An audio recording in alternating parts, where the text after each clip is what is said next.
Let's dive into chapter 2, which is all about the electric field. The trickiest thing with this is just the basic idea of a field, or the concept of a field.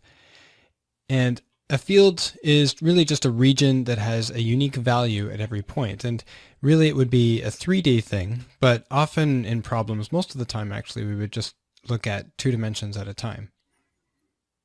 One of the sort of easiest ways to get into this concept is to first talk about the idea of a gravitational field.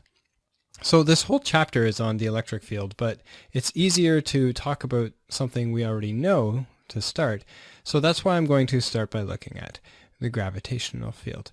If you are standing at a certain place and you have a baseball or something in your hand and you want to throw that ball, then we basically have a projectile motion, and this is something that's fairly straightforward. We can observe this, in everyday life, and there aren't too many surprises. We have this basic idea from our everyday experience that if you throw something up, then it will eventually fall down, and we say that's due to gravity.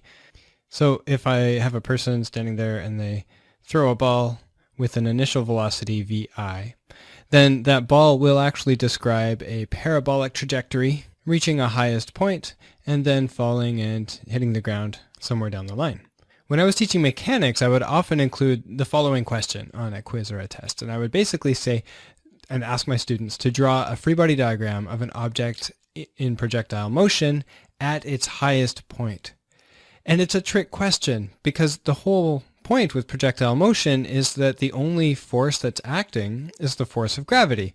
And so gravity points straight down, so we would just have Fg, and we can quantify it as m times g. Many times we would actually write this out, Fg is equal to mg, or sometimes I would actually just use the formula, the variable w for weight, m times g. And people had the general concept, okay, g is 9.8 newtons per kilogram, or often they would say meters per second squared. But g was always 9.8 or 9.81. If you're simplifying the math, sometimes they substitute in 10. And I would always get a bit more picky, and I'd say, well, actually, it should be 9.8 and then newtons per kilogram because we're multiplying kilograms and we're getting newtons. And I would say because it's a vector, we have to include the direction. And the direction for projectile motion is down. And that's the extent of the trickiness. What the students didn't realize is that this vector g, 9.8 newtons per kilogram down, is actually describing the gravitational field. Every point along that trajectory has g going down. And this is valid for projectiles when you're not moving very far away from the Earth's surface. Maybe you have heard of the concept, if you go to the top of Mount Everest, for instance, then the value of gravity will be a bit different. If you have a really super tall person, or just find a way to climb up to, say, 300 kilometers, and you're able to throw a ball in the same manner as what we just did, you could actually throw a ball with some initial velocity, and if you throw it far enough, you could actually reach partway around the world. So in that case, gravity isn't just sort of down towards the bottom of the screen. In that case, if you throw it a little further, in fact, it can reach further around the world. If you throw it, I should say, faster each time. If you throw it much faster, it can cycle most of the way around the world. And if you throw it really, really fast, it can get to a point where it doesn't actually ever hit the world. I think this is Douglas Adams. Wow, my circle is really awful. Anyway, this is Douglas Adams' version of flying, which is falling but continually missing the ground. And this is actually how low Earth orbit works. You get something like a space station, get it moving fast enough, 300 kilometers above the Earth's surface, and if it's moving fast enough around the Earth, then it will not hit the Earth. In this case on the right, clearly g, the gravitational field, isn't always down towards the bottom of the screen. And really the way it works is that g is towards the center of the Earth, or the Earth's center of mass. And so as the ball or the space station or whatever it happens to be goes around, the velocity is continually affected by this force of gravity, and it's continually bending the velocity towards the Earth, and it goes around. So this portion on the right describes the gravitational field close to the planet Earth. The neat thing, or the important thing to notice about this, is that g, the gravitational field, is independent of the projectile. So again, remember we have F of g, the force of gravity, is equal to the mass of the projectile times g, and the force that that object feels depends on the object. So if you have a baseball, that's one thing. If you have a physics textbook that you want to, say, throw to the other side of the world, that's another thing, probably heavier than the baseball. If you have a chicken, whatever you have, whatever you're throwing, will have a different mass and a correspondingly different force.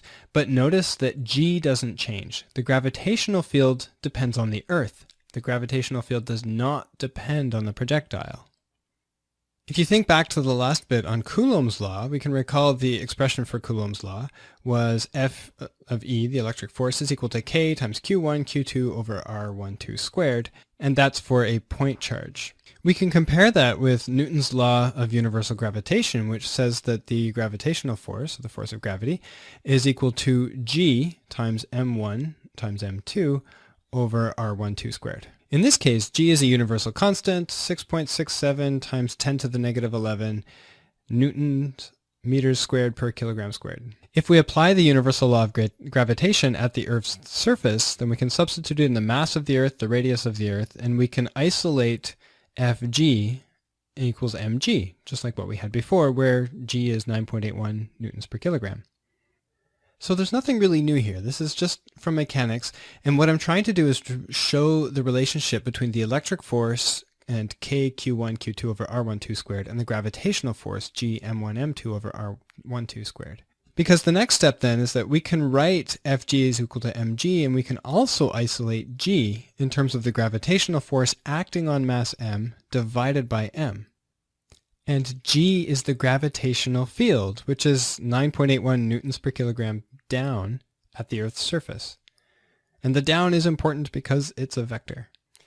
Similarly, for the electric force, we can express it as Fe is equal to Qe, and then isolate E to get as Fe over Q, or divided by Q, which is the electric force acting on charge Q divided by Q. In this form, Q is often called a test charge because it is used to test or detect the value of E at any point in space.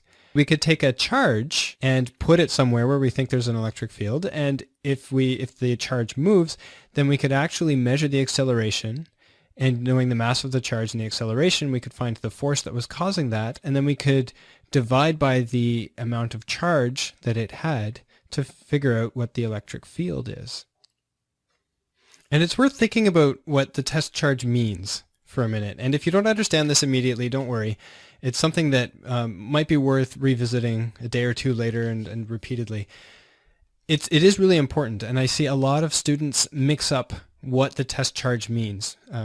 If we go back to when we were throwing the ball around the Earth, in that case, the ball would be like the test mass, and the Earth would be the source of the gravitational field. And the discussion or the confusion that students often have is between which electric charges are causing an electric field and then which electric charges are actually the test charges. And if you think back to throwing a ball like Superman did in one of this, maybe the first movie, all the way around the world, then the Earth is actually what's causing the gravitational field, and the ball is the test mass that actually moves and gives us evidence that there is a gravitational field. One of the key things with the gravitational field was that the gravitational field was independent of the test mass. So it doesn't matter whether you're dropping or throwing a ball or a chicken or a 747, all of those, now with the 747 you're really tempted to not ignore air friction, but in projectile motion we're ignoring air friction. All of these objects feel gravity. They feel different forces because of the different masses, but they're in the same gravitational field. So G is independent of the test mass. Similarly, and this is another key thing that many students have trouble with, the electric field is independent of the test charge. So if I set up an electric field with a certain value in terms of newtons per coulomb, I can take lots of different charges. I could have a -9 microcoulomb charge. I could have a positive 15 nanocoulomb charge. I could have a positive 1 coulomb charge. All of these feel the same electric field For gravity, remember, we had the force of gravity was equal to the mass, we can call that the test mass, times the gravitational field. For the electric force, again, we have the electric force is equal to the charge, so that would be the -9, the 15, or the 1, times the electric field. And now these ideas have confused many, many students in the past, and I'm sure they will confuse many students in the future. So the concept of the electric field confuses many students, so don't worry if it's weird at first, but do try to review it often at the beginning of your semester. It'll definitely pay off. Now that we've looked at the basic idea of the electric field, we'll look specifically at the electric field of a point charge. Now, if the electric field is just the electric force divided by that test charge, Q test, for a point charge, we can substitute the electric force as K times Q of the source times the test charge, Q test, divided by the distance between them. In this case, I'll call it RST because it's the distance between the source and the test charge, and then that is squared. And the direction, remember, is attractive if they're opposite charges, and it's repulsive if they're the same, if they're like charges. So if we take this equation, Fe, and divide out Q test, what we end up with is an expression for the electric field for a point charge of E is equal to K times Q source. Often we just call that Q over R squared. And the electric field direction is towards the source charge if the source charge is negative, and it's away from the source charge if the source charge is positive. Then if we recall that the electric force on the test charge, so I'm going to call that F of t, it's the force on the test charge, is equal to the test charge times the electric field at a given point. Because of that, I can say, therefore, if the test charge is positive, then the force on the test charge will be in the same direction as the electric field. If the test charge is negative, then the force Ft on the test charge will be in the opposite direction to the electric field. And because this is vector math, those directions actually come out of the math. If you have a negative number times E, then F of t will be in the opposite direction to the E, the electric field vector. For example, if the electric field at a given point is 3 I hat newtons per coulomb, then I can have Q1 at that point, and the force on Q1 at that point would be equal to Q1 times E. If Q1 is actually, I'll give it a number, say 2 microcoulombs, so positive 2. Then I would actually substitute in positive 2 microcoulombs times 3 I hat newtons per coulomb, and I would actually get then 6 times 10 to the negative 6 I hat newtons. So that's 2 times 3 times the micro, which is 10 to the negative 6, and that would be Q times E. If I have a negative charge, Q2, that's equal to negative 4, say, nanocoulombs, just to switch things up. Ooh. Anyway, at that point then, if I want to solve for F on 2, at that same point in the electric field, I'd have Q2 times E, and when I substitute in, I'll have negative 4 nanocoulombs times 3 I hat newtons per coulomb, and I would end up with negative 12 times 10 to the negative 9 because it's nano newtons for the force, and the direction is going to be I hat. Now that means that, remember, F1 on the positive charge has a positive number, 6 times 10 to the negative 6 I hat. It's in the same direction as E. Q2 is negative, and when I multiply it out just from the math, I get that F2 is in the opposite direction. Okay, so there are some key points to summarize about electric fields up to this point. The first one is that changing the test charge will not change the electric field. With the analogy to the gravitational field, that's like saying if I throw a ping pong ball versus a textbook, I don't know why you'd throw a textbook, maybe, anyway, changing the test mass that I'm throwing does not change the gravitational field. And so for electricity, changing the test charge will not change the electric field. Changing the test charge will change the electric force, however. And from the analogy for gravity, that's just like saying that the ping pong ball and the textbook each have a different force of gravity because they have different masses.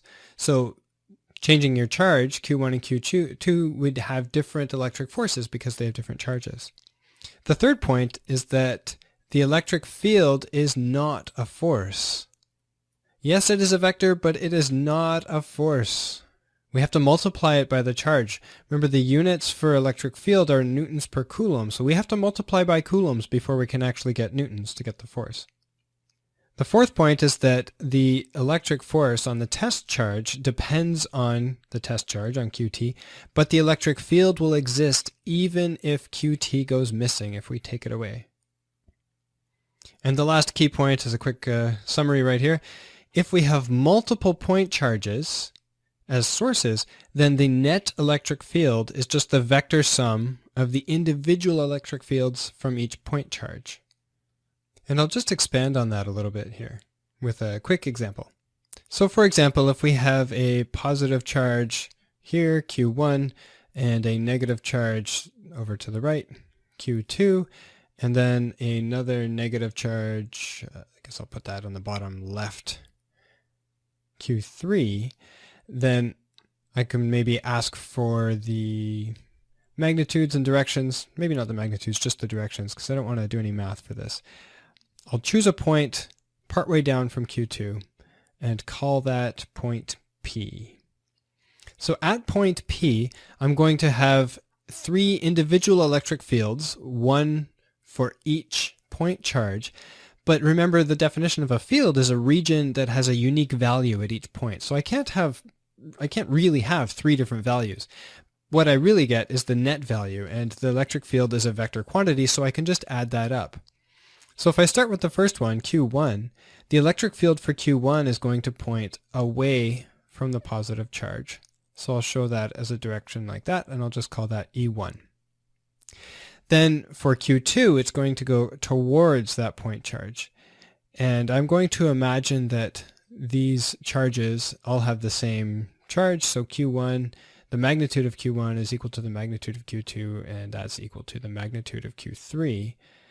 And I'll just try to show that the magnitude of E2 is actually also bigger.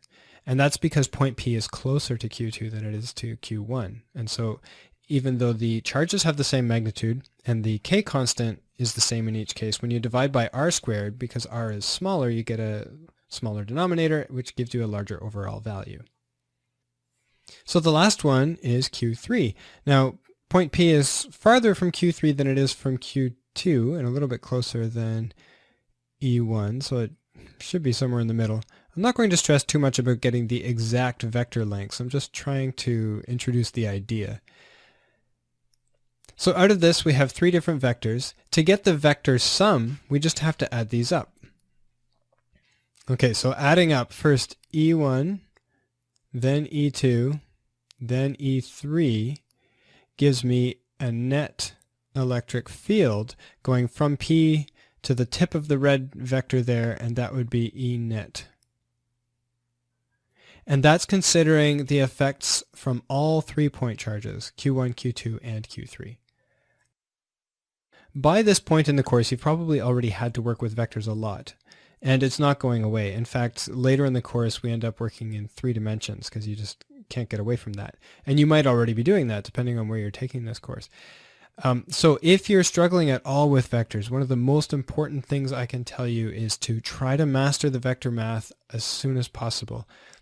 If the vector math is as simple to you as using a pencil, then you're going to be golden. But if not, then it's really worth investing some time up front so that by the time you get to quizzes and tests and exams, you're not thinking about the mechanics of the vector math, and it gives you more time so that you can actually think about the difficult problems. The last thing to note about the electric field of a point charge is that there's an alternate notation using a unit vector r hat. And this is similar to the Coulomb's law notation that uses r hat. And the big difference is that we have our electric field now, and because it's the electric field and not the force, we only have one charge, so we're just talking about this for the point charge. Divide that by r squared, and then we multiply by r hat. And in this case, r hat is always pointing away from Q. Now you probably remember from the example that we just looked at that in some cases, for negative charges, the electric field points towards the negative charge. And the way this works then, if, for example, we have a positive charge and then we have r hat as a vector, then the part in the middle, kq over r squared, will be positive. And that gets multiplied by r hat, and then you'll get a value for the electric field at some point.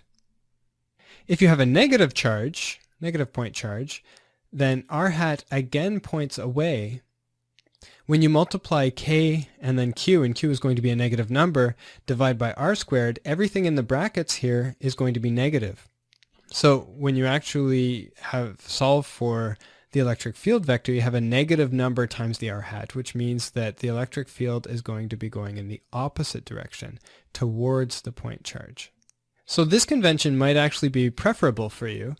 It has the advantage that the r hat is always away and the direction just comes out of the math. I don't think either approach is necessarily better than the others, so I would suggest that you just choose whichever makes sense to you and stick with that. The next topic of discussion is electric field lines.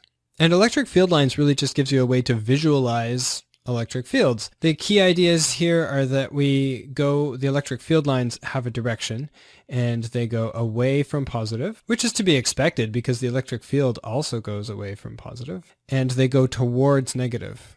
So if I have a positive point charge, the field lines will go radially away. Then if I have a negative point charge, the field lines are going to go radially towards that charge. And then the direction of the electric field, E, is tangent to the field lines at any point. It gets more interesting when you combine these charges.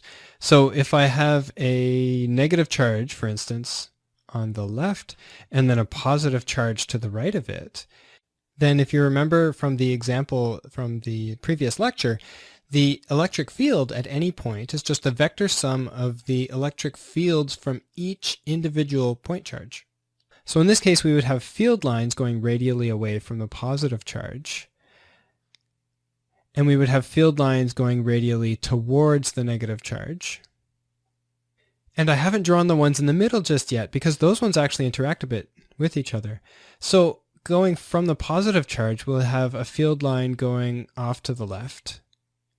And then when we get close to the negative charge, that field line continues going to the left.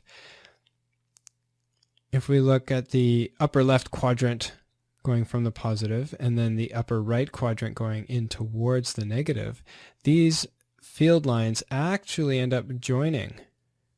And then the same thing happens on the bottom side where you have a field line that leaves at pretty much 45 degrees, say from the positive charge, and then it curls around and then reaches the negative charge again with an angle of about 45 degrees. And there are lots of examples of these that are drawn much better than I can draw them. This is really just to give you the rough idea. Now, one question that comes up, there are some students that aren't sure exactly what I mean when I say the electric field is tangent to the field lines. It would mean that if I pick a point, for example, this point down here, I'll call this point P, the electric field at that point would be in the same direction as the field line. So I'd actually draw it going up and to the left as shown, and the direction of E at point P is up and to the left because it's in the same direction as the field line, and the field line goes from positive to negative. The next topic is to look at the motion of a point charge in a constant uniform electric field. The key idea here is that the electric force is usually the only force that's acting, especially in problems, because we usually ignore the force of gravity in problems because the electric force is much, much stronger than the force of gravity.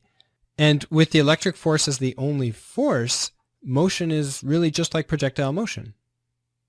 So in projectile motion, where a projectile is influenced by the gravitational field to feel the force of gravity, and that force of gravity causes the acceleration to be vertically down. One big difference between projectile motion from mechanics and caused by gravity and the point charge moving in a constant uniform electric field is that the electric field and the electric force can point in any direction versus the force of gravity, which acts vertically down. So for example, we could create a situation where we have an electric field going off to the right. It would be going from the positive charges on the left to the negative charges on the right. And this is one way to actually create a constant uniform electric field, and we'll talk about that a lot more in the chapter on capacitors. If I have a positive charge at the bottom and it has an initial velocity that's upwards, then the electric field is to the right. It's a positive charge, so from F is equal to QE as a vector equation, we'll realize that the force is actually in the same direction. So the force Fe is also going to be to the right. And if the force is to the right, that means that the acceleration will also be to the right. And so if this charged particle is accelerating to the right, acceleration is really just a change in velocity over time. So when the velocity starts out as being vertically upwards, it's actually going to curl parabolically to the right because of the electric field, which creates the electric force that causes the acceleration. The second big difference between projectile motion and the motion of a charged particle moving through an electric field is that the force direction, or the direction of the electric force, depends also on the charge. If you have a positive charge going through a uniform constant electric field, then the force is in the same direction as the electric field. But if you put a negative charge in there, then the force is actually going to be in the opposite direction to E. So I have the same setup as before, and the electric field lines, remember, go from positive to negative. So the electric field is actually to the right. The difference is that now I'm going to have a negative charge, and the negative charge is going to start out at the top and have an initial velocity going downwards. The electric field is to the right. We know the electric force is equal to Q times E. So the electric force is actually going to be to the left. And since the force is to the left, therefore the acceleration is also going to be to the left, thanks to good old Newton's second law. And then that will cause the velocity to change towards the left, and the particle will follow a parabolic trajectory as it's accelerating towards the left side. So when you're solving a problem with the electric charge moving through a constant uniform electric field, there's a certain strategy to follow. And the first thing to do is to separate the x and y axes, because the component of velocity perpendicular to the electric force doesn't change.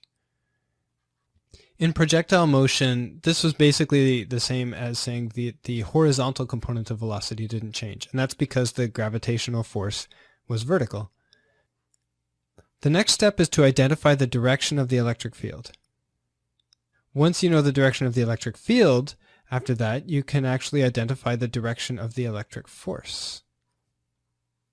And so that will be in the same direction as E if you have a positive charge, and it will be in the opposite direction if you have a negative charge. The last step is to identify the direction of acceleration using Newton's second law. And in problems, most of the time, the electric force is the only one acting. But of course, they can always mix things up a bit and say, force you to include the gravitational force, in which case you have to calculate the net force. And this strategy reflects the causality in the sense that the electric field causes the electric force, that force causes acceleration, and the acceleration is what ends up revealing itself as that parabolic trajectory. Now, it's also possible to work backwards depending on the given information. Sometimes I would, for instance, set up a problem where you don't know which side is positive or negative, and you might, in fact, the problem I can think of right now is in a YouTube video where you don't know which side is positive or negative, but you have a charge that's moving a certain way, and in this case it has to move and hit a fly that's marked at the X up here. And so given that, if we have a positive charge, and I believe in that case actually it's an electron, so I should really represent it that way. If I have an electron at the bottom, and I need the electron to move up and to the right, then in order for the electron to move up and to the right, I would work backwards. I would say, well, okay, the acceleration is definitely to the right, which means that the net force, which in this case it's the electric force, is also to the right. It's an electron, so the electric force is opposite direction to the electric field, which means that in this case, the electric field is actually to the left. Knowing that the electric field is to the left, then I put negative charges on the left side, and I put positive charges on the right side. And it's just a simple, basically a simple thought experiment. It's good for you to be able to work through both ways and to understand the causality, and it just comes with a bit of practice. Now it's time to look at the electric field that gets created by a continuous charge distribution. For example, imagine that we're looking at a line of charge with a total charge as capital Q, and we have to find the electric field at point P. And point P is along the axis of the line of charge, a distance d away from this line. The basic idea is to consider this distribution as a set of thousands or millions or billions of tiny point charges, each one called dq, and then integrate over the distribution. And you can do this differently depending on whether the distribution is over a line, an area, or a volume. The example here is with a line of charge, but I'll show the area and volume examples as separate videos. And if you recall that E was equal to kq over r squared times r hat for a point charge q, then dE is equal to k dq over r squared times r hat for dq. So let's look at this example with the line of charge. So what I want to do is actually identify some point charge somewhere on this line of charge, and I'll call that dq. That point charge is a distance r away from point P. And then the width of dq, I could call that dl or dr. Since I'm using r to represent how far away it is from point P, I'm going to call that dr.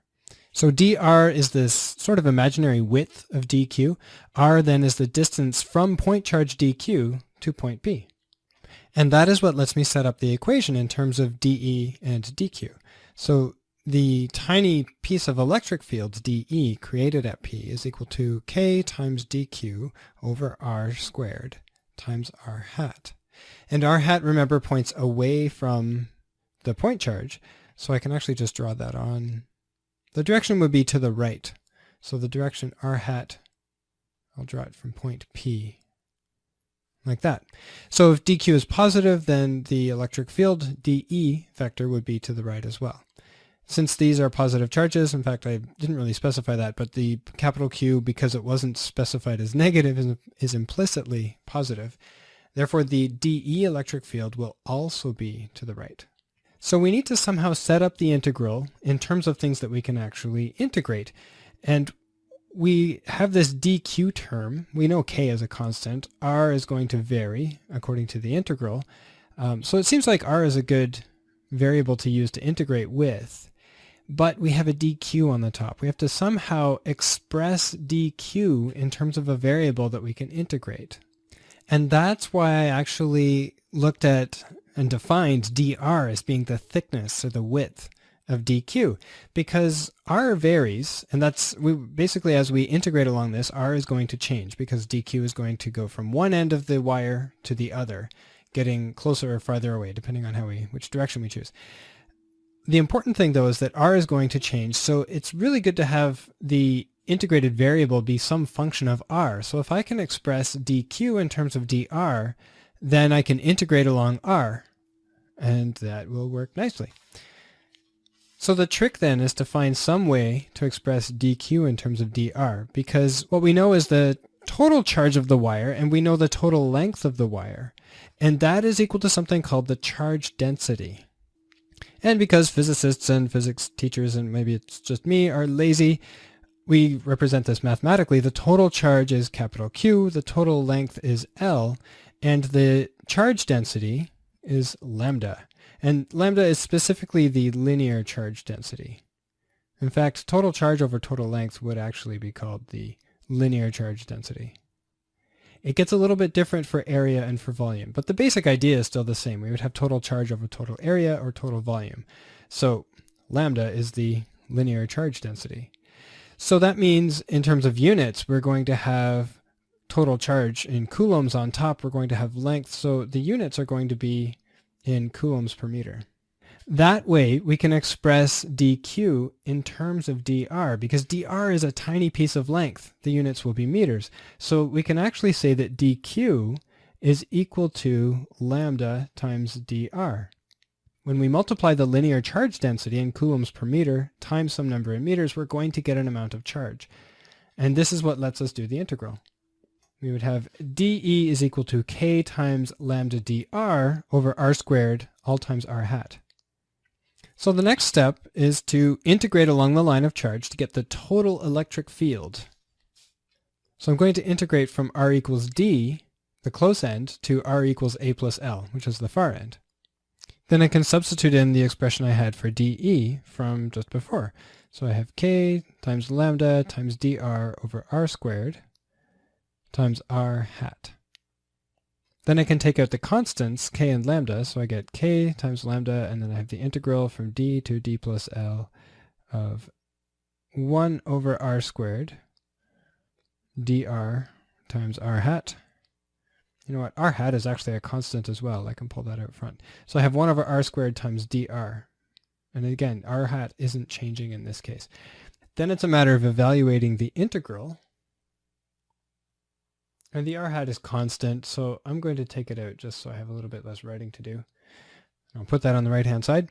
I have two different denominators, so I'm going to just multiply the left one by d and the right one by d plus l so that I can express both of them in terms of d times d plus l so that I can add things up. And then you might notice that the first two terms in the numerator, negative k lambda d plus k lambda d, those are the same thing, so they cancel each other out and go to 0, which leaves us only with k lambda l on the top, and we still have d times d plus l on the bottom. But we're not quite done simplifying this yet, because we've defined lambda, but ideally what you would want to do is get this in terms of the original variables that we were looking at. So again, this is the electric field value. I'm going to just bring this now over to the left-hand side. I just made some space. So I can substitute in, remember that lambda was equal to the total charge divided by the total length. That's the linear charge density, lambda. So I can write the electric field in vector form as E is equal to k times q over L times L, all divided by d times d plus L, multiplied by the r hat vector. And then you notice that we have 1 over L or q over L times L, so those L's cancel out, and then we get the final form of this equation, which is in terms of all the variables that we originally had. So we have k times capital Q, which is the total charge, divided by d, which is the distance between point P and the one end of the line of charge. Multiply that by d plus L, the length, and then r hat, which is going to point away from the line of charge. So that's one example given a line of charge where you need to find the electric field at a point that's on the axis of the line. You can use a similar approach for an area or a volume. In general, for a line or a ring, because you might have to work with a ring, in that case you would probably get something that's on an axis going through the center of the ring, but maybe not. Depends how much work you do in 3D versus 2D. So for a line or ring, we do the linear charge density is equal to the total charge divided by the length.